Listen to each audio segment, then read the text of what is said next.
এখন থেকে গাড়ি কাউন্টার সিস্টেমে চালাতে হবে এবং যাত্রীদেরকে নির্দিষ্ট কাউন্টার থেকে টিকিট সংগ্রহ করে গাড়িতে যাতায়াত করতে হবে। আগামী 6 ফেব্রুয়ারি আবদুল্লাপুর থেকে কাউন্টার সার্ভিসের শুভ উদ্বোধন করা হবে।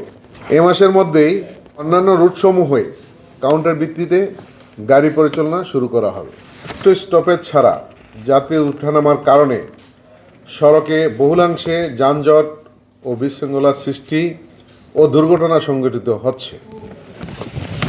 এ বিষয়ে গত 19/12/2024 ইংরেজি তারিখে সড়ক পরিবহন সেতু মন্ত্রণালয়ের মাননীয় উপদেষ্টার সভাপতিত্বে সড়ক পরিবহন সেক্টরে শৃঙ্খলা জোরদারকরণ, ঢাকা মহানগরে যানজট নিরসন এবং বায়ু দূষণ নিয়ন্ত্রণ সংক্রান্ত এক সভা অনুষ্ঠিত হয়।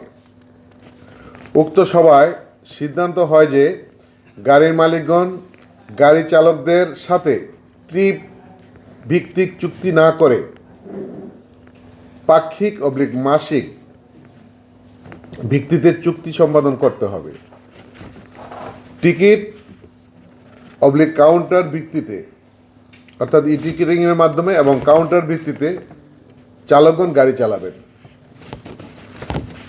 উক্ত সিদ্ধান্ত বাস্তবায়ন করার লক্ষ্যে আমরা ঢাকা সড়ক পরিবহন মালিক সমিতি প্রাথমিকভাবে আবদুল্লাপুর হয়ে যে সকল গাড়ি ঢাকা মহানগরীতে চলাচল করে এমন 21টি পরিবহন কোম্পানির সাথে কোম্পানির গাড়ি কাউন্টার পদ্ধতিতে আগামী 6 ফেব্রুয়ারি 2025 ইংরেজি থেকে পরিচালনার সিদ্ধান্ত গ্রহণ করেছি, যাহা আগামী 6 ফেব্রুয়ারি 2025 সকাল 10:30টায় আবদুল্লাপুর থেকে কাউন্টার সার্ভিসের শুভ উদ্বোধন করা হবে।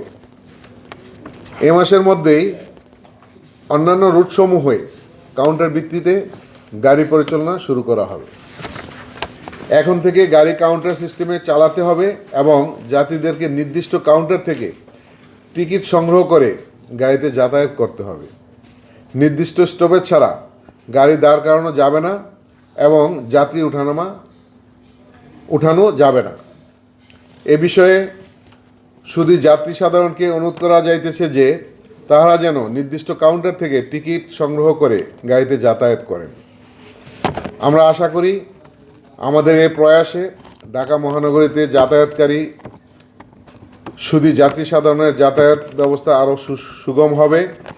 এ বিষয়ে শুধু যাত্রী সাধারণ, প্রশাসন, সরকার সহ সকল প্রকার টিভি ও প্রিন্ট মিডিয়ার আন্তরিক সহযোগিতা কামনা করছি।